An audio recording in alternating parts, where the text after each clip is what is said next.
जी। तो कहीं आधुनिकीकरण के चक्कर में ऐसा तो नहीं होगा कि गुरुकुल गुरुकुल नहीं रहेंगे, लोग इनको भी कमाई का एक बिजनेस मानने लगेंगे, जरिया मानने लगेंगे? जी।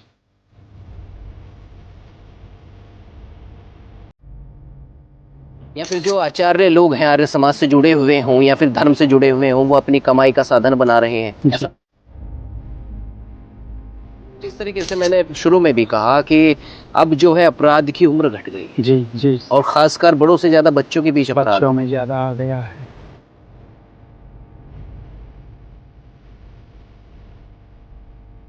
विद्या का अधिकार सबके लिए है। नमस्कार,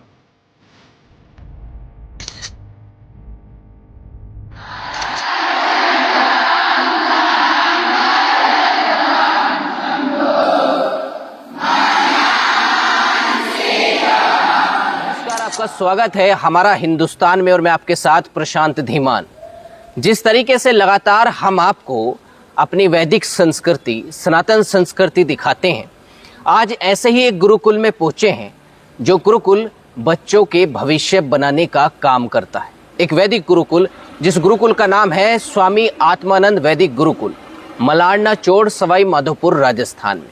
और मेरे साथ उस गुरुकुल के प्रधान संचालक जी हैं, जी आचार्य सोमदेव आर्य जी हमारे साथ हैं। तो हम इनसे जानेंगे कि जिस तरीके से आज लगातार बच्चों के अंदर वो आधुनिकता की बात हो, लेकिन आधुनिक तरीके से ये कहा जाता है कि बच्चे बिगड़ रहे हैं, बच्चे गलत दिशा में जा रहे हैं। और अभी अगर बात की जाए तो हरियाणा के एक ज़िले में एक छोटी बच्ची का रेप भी हुआ। तो जिस तरीके से उम्र कम हो रही है लेकिन बच्चों का जो मानसिक संतुलन है वो लगातार बिगड़ता जा रहा है। ऐसे में क्या ये जो बच्चे आप इधर देख रहे होंगे कैमरे में, ये बच्चे उन बच्चों से अलग हैं? क्या गुरुकुल में पढ़ना आज के इंग्लिश मीडियम स्कूल में पढ़ने से ज़्यादा अच्छा है? और कुछ लोगों की जो ये मानसिकता होती है गुरुकुल में पढ़ने के बाद बच्चा कहीं का नहीं रहता, उस पर भी बातचीत करेंगे। तो आचार्य सोमदेव जी, मेरा आपसे पहला प्रश्न है कि पहले तो मैं जानना चाहूँगा कि इस गुरुकुल के बारे में, कब आपने ये गुरुकुल की स्थापना की, किस तरीके से इस गुरुकुल का संचालन होता है और इस गुरुकुल में अन्य गुरुकुल से अलग क्या चीज़ें? ये गुरुकुल जो है वीतराग सन्यासी स्वामी आत्मानंद जी महाराज हुए। उन्होंने 2001 में इसकी स्थापना की थी और मुख्य रूप से स्वामी जी की भावना थी कि भारतीय संस्कृति का प्रचार हो, वैदिक संस्कृति का प्रचार हो, बच्चों में भारतीयता आए। और स्वामी जी के पास जो भी कोई व्यक्ति आता था, ग्रामीण हो, शहरी हो, ऑफिसर हो, बिना धोती वाले को अपने नज़दीक नहीं आने देते थे। अच्छा, जिसने धोती पहनी नहीं है, हाँ, वो नज़दीक नहीं आएगा, नज़दीक नहीं आ सकता था। चाहे कलेक्टर हो, मंत्री हो, बाहर ही पैंट निकाल करके, धोती धारण करके स्वामी जी के पास आता था। स्वामी जी की मान्यता थी कि हमारी भारतीय वेशभूषा होनी चाहिए, भारतीय वेशभूषा में आए। और उन्हीं की प्रेरणा से हमने अपने विद्यार्थियों का गणवेश, जो ड्रेस है विद्यालय की, वो धोती कुर्ता ही रखी है। तो स्वामी जी ने 2001 में इसकी स्थापना की और मैं जो यहाँ आया हूँ 2019 में आया। अच्छा। और 19 से लेकर के अब तक यहाँ इसका संचालन कर रहा हूँ, इसका विस्तार कर रहा हूँ। और महर्षि दयानंद जी, वेदों की मान्यता, स्वामी आत्मानंद जी महाराज की प्रेरणा से यहाँ विशेष रूप से इनके लिए, बच्चों के लिए वैदिक परंपरा के अनुसार शिक्षा दी जाती है और साथ साथ आधुनिक शिक्षा भी दी जाती है। जो अंग्रेजी, गणित इत्यादि, साइंस इत्यादि, वो सभी विषय हैं, लेकिन वैदिक के साथ साथ दी जाती है। कहीं ऐसा तो नहीं होगा जिस तरीके से एक संस्था है DAV, जी, हुआ क्या कि जब उसने आधुनिक शिक्षा देनी शुरू की तो अब वो धीरे धीरे वहाँ पे सिर्फ एक पुस्तक है धर्म शिक्षा, जी, और अन्य विषयों की पुस्तकें ज़्यादा हैं। जी। तो कहीं आधुनिकीकरण के चक्कर में ऐसा तो नहीं होगा कि गुरुकुल गुरुकुल नहीं रहेंगे, लोग इनको भी कमाई का एक बिजनेस मानने लगेंगे, जरिया मानने लगेंगे? जी। या फिर जो आचार्य लोग हैं आर्य समाज से जुड़े हुए हों या फिर धर्म से जुड़े हुए हों, वो अपनी कमाई का साधन बना रहे हैं, ऐसा तो नहीं? वैसा हो सकता है। आपकी ये जो आशंका है बिल्कुल ठीक है, गलत नहीं है। लेकिन संचालक जब तक ठीक रहता है तो संस्थाएं ठीक चलती हैं। संचालक में यदि लोभ होगा और बिजनेस की भावना होगी तो वहाँ वैदिक गौण हो जाएगा और प्रधान हो जाएगा। डीएवी इत्यादि का जो आपने उदाहरण दिया उसमें वैसा ही हुआ है। पंडित गुरुदत्त विद्यार्थी थे संस्थापकों में, तो गुरुदत्त विद्यार्थी जब तक थे उनका था कि भाई वैदिक हो की प्रधानता हो और आंग्ल की गौणता हो। दयानंद एंग्लो वैदिक, तो एंग्लो अधिक हो गया, वैदिक खत्म हो गया, संचालक के ऊपर है। तो अपना जो इस तरह के जो गुरुकुल हैं उसमें प्रधानता वैदिक की रहती है अधिकतर। कुछ गुरुकुल हैं जहाँ प्रधानता केवल आधुनिकता की हो जाती है। तो यहाँ अभी तक तो कम संभावना है, जब तक मैं हूँ तब तक तो है नहीं, आगे कुछ होगा, आगे क्या होगा नहीं पता। चलिए मैं ये पूछना चाहता हूँ कि किस तरीके से जो इस गुरुकुल के बच्चे हैं जी, उनकी दिनचर्या क्या होती है, जो वो अन्य बच्चों से या जो इंग्लिश मीडियम में बच्चे पढ़ते हैं, हिंदी मीडियम में पढ़ते हैं, आधुनिक शिक्षा लेते हैं जी, उनसे स्ट्रोंग बनते हैं या उनसे अलग बनते हैं? बहुत बड़ा मौलिक अंतर है। विद्यालय के जो स्कूलों में पढ़ते हैं बच्चे, कॉन्वेंट स्कूल या प्राइवेट स्कूल हो या सरकारी स्कूल हों, उनमें और गुरुकुलों में बहुत बड़ा मौलिक अंतर है। यहाँ सुबह से लेकर के रात्रि पर्यंत की बंधी हुई दिनचर्या है। सुबह हमारे बच्चे 3:45 बजे उठते हैं, मंत्र पाठ करते हैं, फिर शौच आदि करते हैं, फिर अपने अध्ययन का, व्यायाम का लगातार दिनचर्या है। यज्ञ हवन होता है, प्रातरास होता है, विद्यालय चलता है, अध्यापक आते हैं, खेल कूद होता है। तो उनमें और इनमें तो दिन रात का अंतर है। वे तो केवल 5-6 घंटे स्कूल में रहते हैं, बाकी तो सामान्य माहौल में।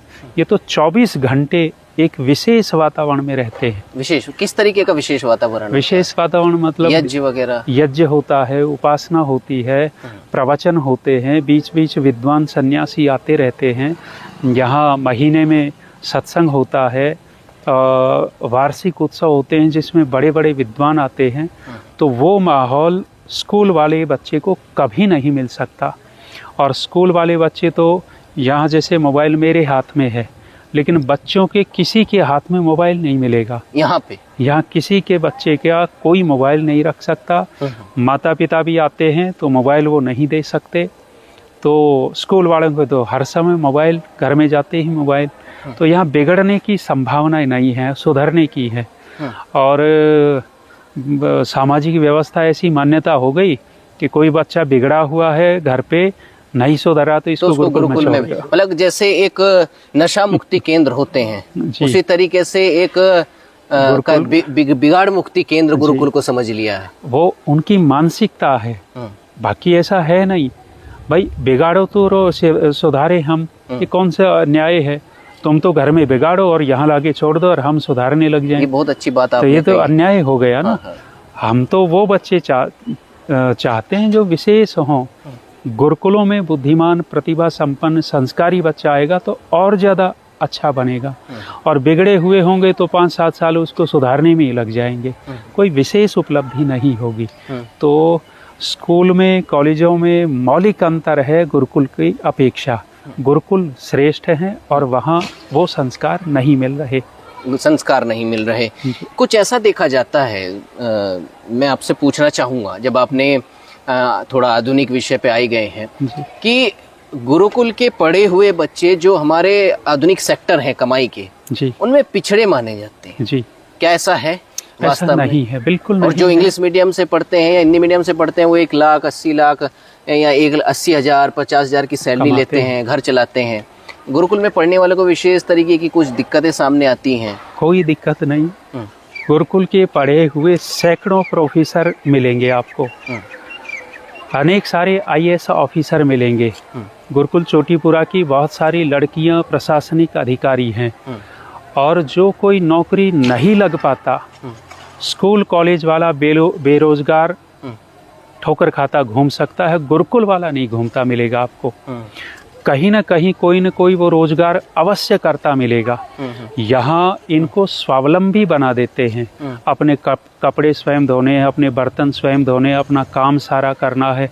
कौन सा स्कूल कॉलेज वाला बच्चा ऐसा करता है? माँ बाप से धुलवाते हैं, पत्नी वो या कोई नौकर वोकर है। अपने यहाँ गुरुकुलों में ऐसा नहीं। आपके गुरुकुल में अगर कोई बच्चा आना चाहता है, हाँ, तो उसकी प्रक्रिया क्या है? प्रक्रिया मैं बताता हूँ। आपने जो बात कही उसको पूरा करता हूँ पहले। आर्थिक दृष्टि से गुरुकुल का बच्चा कभी भूखा नहीं मर सकता। इतने सारे पुरोहित हैं, आप दिल्ली में रहते हो, दिल्ली में देख लीजिए, मेरे परिचय में हैं, एक बड़े ऑफिसर जो है वो इतने पैसे नहीं कमाता जितने पैसा वो पुरोहित कमा रहा है। पुरोहित कमा रहा है। महीने में 2.5-3 लाख रुपए वो कमा रहे हैं। तो गुरुकुल का बच्चा कभी भूखा नहीं मर सकता, बेरोजगार नहीं रह सकता।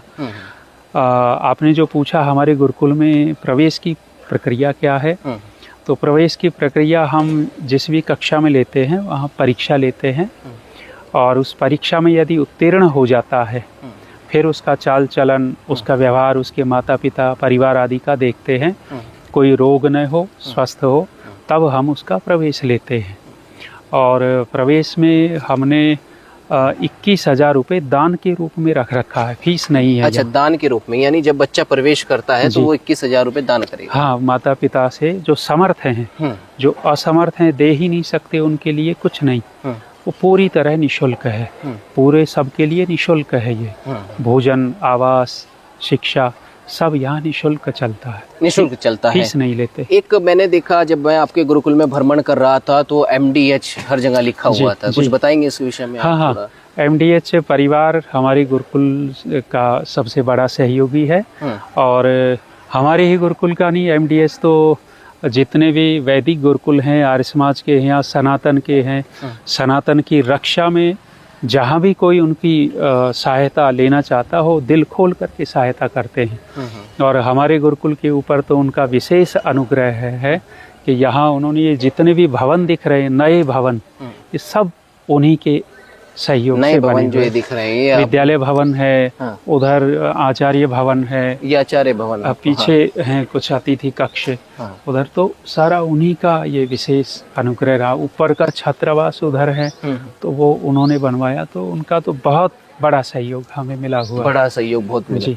कुछ कहना चाहेंगे आप जो गुरुकुल में बच्चे पढ़ रहे हैं उनके विषय में, या जो बाहर बच्चे पढ़ रहे हैं उनके विषय में? और जिस तरीके से मैंने शुरू में भी कहा कि अब जो है अपराध की उम्र घट गई है, जी, और खासकर बड़ों से ज्यादा बच्चों के बीच अपराध, बच्चों में ज्यादा आ गया है, बिल्कुल। और ऐसी घटना जो शायद सोचने के मामले में निंदनीय है। हाँ, इसमें रेप की घटना है। मुख्य जो है ना, विद्या की परिभाषाएं बदल गई। विद्या वह है जो दुखों से छुटकारा दे, समस्याओं का समाधान करे, शांति की ओर लेके जाए, उसका नाम विद्या है। आज वर्तमान में विद्या उसको कह दिया जो धन ज्यादा से ज्यादा दे सके, वो उतनी अच्छी विद्या, जितना अच्छा धन ज्यादा वो, बाकी वो विद्या नहीं है, वो विद्या का नाम है। धन देने वाली का नाम विद्या नहीं है। शांति देने वाली शिक्षा का नाम विद्या है, विचारों का नाम विद्या है, जो हमें हमारी समस्याओं से समाधान दिलाए। अब जैसे कोटा में शिक्षा का हब है, और पूरे देश में सबसे ज्यादा आत्महत्या करने वाले विद्यार्थी कोटा में रहे। इसका मतलब 4-5 दिन की बात है जी। इसका मतलब वो विद्या नहीं पढ़ रहे, न उनको विद्या दी जा रही, गुरुकुलों में वो दिया जाता है। आज तक का इतिहास है कि गुरुकुल के किसी विद्यार्थी ने आत्महत्या नहीं की है। गुरुकुल का विद्यार्थी आत्महत्या नहीं करता, क्यों? क्योंकि उसको पता है कि विद्या क्या है, वो लोग विद्या नहीं जानते। तो हमारे जो स्कूल हैं, कॉलेज हैं, वहाँ विद्यार्थी पढ़ते हैं, तो वहाँ के अध्यापक, पढ़ाने वाले उनके दिमाग में डालें कि भाई ये विद्या है। और यदि शिक्षक गुरु ठीक है तो अपने आप नीचे के ठीक होते हैं। तो उन विद्यार्थियों के लिए भी यही संदेश है कि वास्तव में विद्या सीखें, विद्या की ओर चलें, अविद्या से छूटें। अविद्या से छूटें, विद्या की ओर चलें। अब मैं आपसे ये थोड़े 1-2 आखिरी प्रश्न करने चाहूँगा कि कहा यह जाता है, जहाँ पर भी हम गुरुकुल में जाते हैं तो देखने में मिलता है कि छात्रों की संख्याएं कम देखने को मिलती है, कहीं पे शिक्षकों का अभाव होता है। तो अगर ये व्यवस्थाएं बाहर के लोगों को पता चलती हैं तो फिर किस तरीके से गुरुकुल में भेजेंगे अपने बच्चे? हाँ, आधुनिक समाज की जो अधिक इच्छा है, मान्यता है, वो CBSE या अंग्रेजी पैटर्न की ज़्यादा इच्छा रहती है। तो प्रायः गुरुकुलों में हिंदी मीडियम होता है और अधिकतर संस्कृत का माहौल रहता है। एक वो भी बहुत बड़ा कारण है कि संख्या कम हो जाती है। और दूसरा जो है, जो गुरुकुल चल रहे हैं, जो संपन्न हैं, उन संपन्न गुरुकुलों में विद्यार्थियों की कोई कमी नहीं है। जैसे कुरुक्षेत्र है, कुरुक्षेत्र में हजारों विद्यार्थी हैं, ऐसे ही चोटीपुरा लड़कियों का गुरुकुल, हजारों लड़कियां हैं। जहाँ आर्थिक व्यवस्था कम है, स्वाभाविक रूप से संख्या भी कम मिलेगी। और अध्यापकों का है तो जब गुरुकुल के पास इतना सामर्थ्य नहीं है तो कितना देंगे, अध्यापक ज़्यादा देंगे तो आएंगे, कम वाले तो कम ही रहेंगे, अंतर है। संदेश क्या है आपका आज के लोगों के लिए, आज के बच्चों के लिए? और ये भवन तो बन गए हैं, लेकिन ये भवन और ये जो जितनी जगह हम देख रहे हैं, कैमरे में भी दिखाई हमारे जो है राहुल जी ने, ये जितनी जगह ये है, इन सब का उपयोग तभी माना जाएगा जब यहाँ पर विद्यार्थी आए, निर्माण होगा, है ना? निर्माण तो वही कर ही रहे हैं आप, विद्यार्थियों का निर्माण। हाँ, भवन निर्माण तो हो जाते हैं और विद्यार्थियों का निर्माण नहीं, मुख्य वो भवन नहीं होता, मुख्य तो विद्यार्थी का निर्माण है।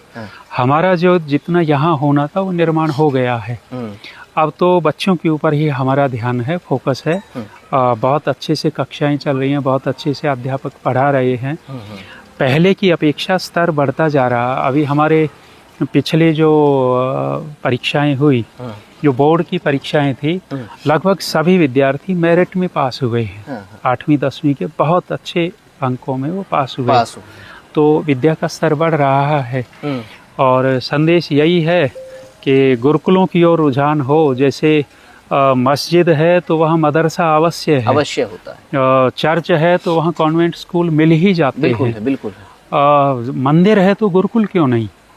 और मंदिरों के पास अधिक पैसा है, उनकी अपेक्षा हम तुलना करेंगे तो बहुत पैसा है, करोड़ों करोड़ों का टर्नओवर है।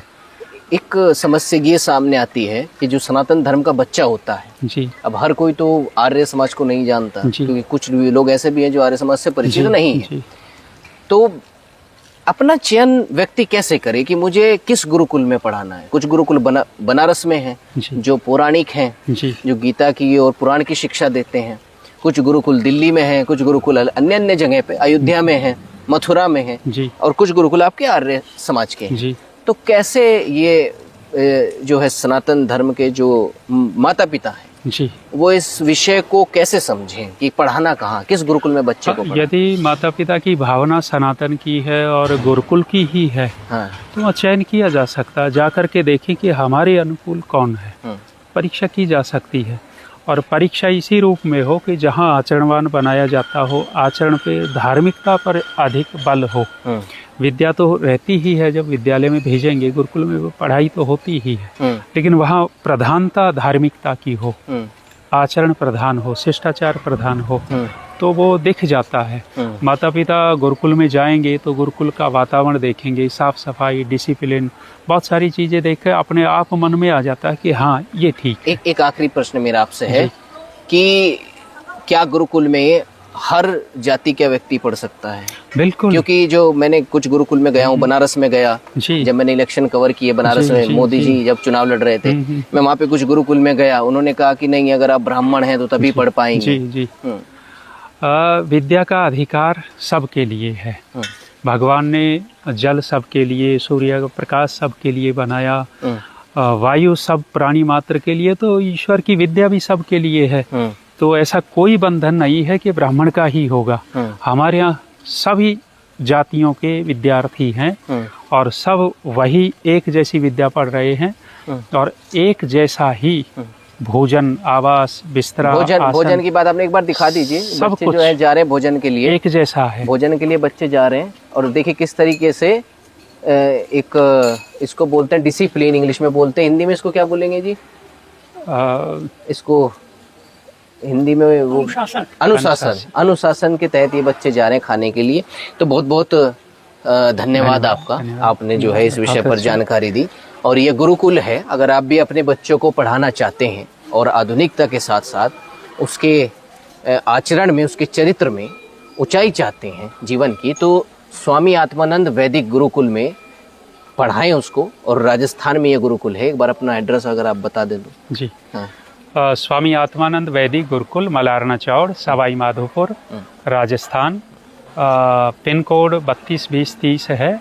और यहाँ आएंगे तो बहुत अच्छा लगेगा। गूगल पर ये नाम डालेंगे तो गूगल अपने आप सारा सब कुछ दिखा देगा। यहाँ की चित्र, रास्ता सब 24 घंटे ये उपलब्ध है। 24 घंटे उपलब्ध है और अगर आप आते हैं तो आपके रुकने की भी यहाँ पर पूरी व्यवस्था है। फिलहाल इस वीडियो में बस इतना ही। अब चलेंगे अगले गुरुकुल की ओर। नमस्कार।